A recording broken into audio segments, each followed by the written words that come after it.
Hello, this is my video for the DODL Analyze and Debrief presentation assignment. I was going to take a look at my group's lesson plan and speak a bit about some of the areas to discuss in the lesson plan analysis. The UDL, SJE, CSP, anti-racism, translanguaging, and intersectionality.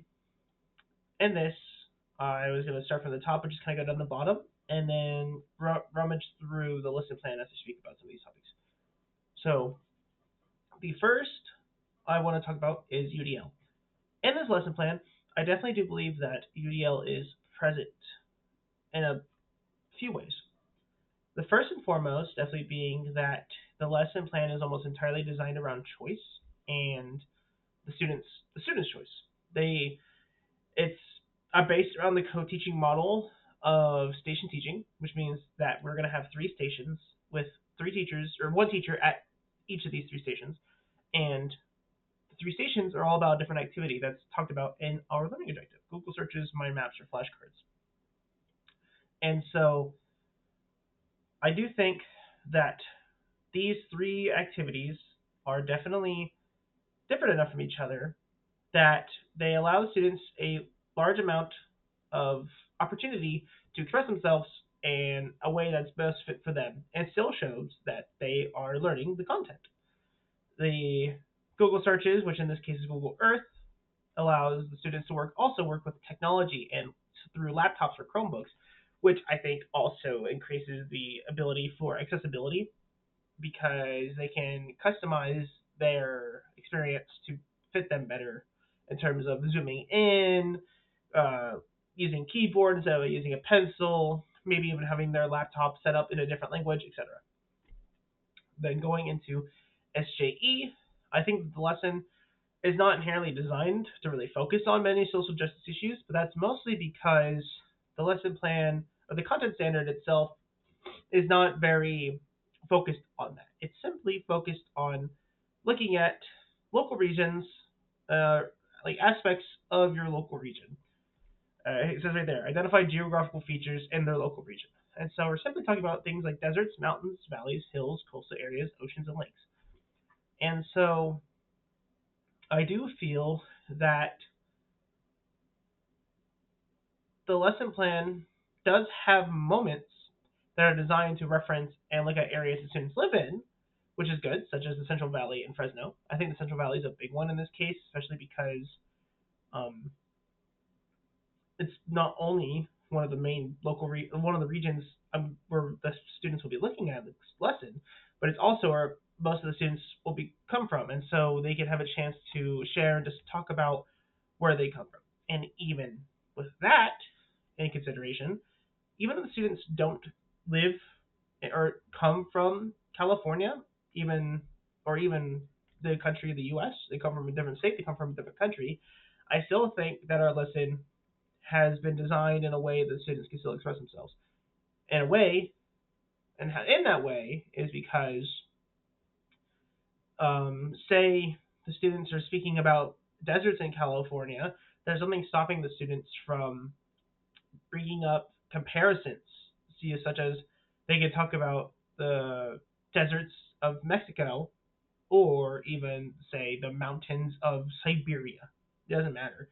It's definitely designed to not stop that from happening and allows students to discuss. The entire lesson plan is designed about social learning, the social learning theory, and so students will be working together for the majority of this lesson plan besides the independent practice section. And so discussion, comparison will happen naturally.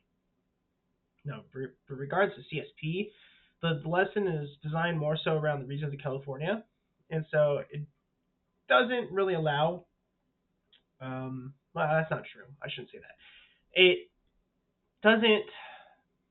It doesn't have a major focus on things such as social issues or anything like that. But that's, like I said earlier, in a way, it's more so because the content standard is not focused on that. And I definitely think that while the students can, discuss about California, their local regions, and where they may come from in terms of geographical sections or geographical ways, I think that's mostly where CSP ends, and I do think that that's inherently a weakness of the lesson plan, but that's I believe to be a unavoidable weakness, mostly because if we were to forcibly add a lot of social issue type emphasis through the lesson, it may end up confusing the students because the lesson itself is not based on that, and the mechanics of the lesson, that being activities, how it's set up, what the students will be doing, how they will be doing it, is inherently made to be accessible to all students and create opportunity for all students, that I don't believe it's very necessary, in my opinion. Now, anti-racism. Uh, Obviously, there's no room for racism in the classroom. There's no racism room for this lesson. And I think that going beyond the obvious, the mechanics of the lesson itself, what the students will be doing, how they will be doing it, who they will be doing it with, etc., um, doesn't leave room for any type of malicious bias. Students have opportunity through things such as, like I mentioned earlier, UDL. It is designed with UDL in mind.